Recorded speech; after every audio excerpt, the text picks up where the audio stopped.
बहुत समय पहले की बात है। एक छोटे से गांव में एक तीतर और एक कौआ बहुत अच्छे दोस्त थे।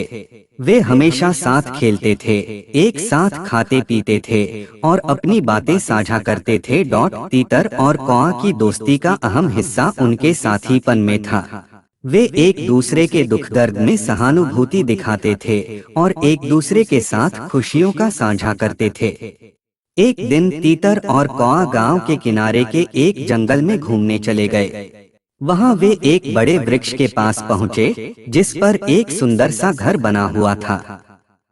कौआ ने तीतर से कहा, देखो, यह घर बहुत ही सुंदर है, क्या हम इसमें रह सकते हैं? तीतर ने मुस्कुराते हुए कहा, हाँ, क्यों नहीं, यह घर हमारा है। अब तीतर और कौआ ने घर में बसने का फैसला किया और वहां एक सुखद जीवन बिताने लगे। वे मिलकर खाते पीते, खेलते और मिलकर समस्याओं का समाधान ढूंढते।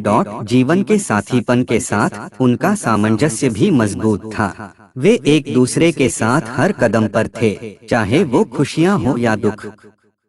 एक दिन एक चिड़िया अपने बच्चों के लिए खाने की तलाश में थी। वह तीतर और कौआ के घर के पास पहुंची और उनसे खाने की विनती की। तीतर और कौआ ने दरिद्र चिड़िया की मदद करने का फैसला किया और उसे खाने के लिए कुछ दिनों के लिए अपने घर में आने की इजाजत दी। चिड़िया ने बहुत ही आभारी होकर उनका प्रशंसा किया और अपने बच्चों के साथ तीतर और कौआ के घर में बसने आई।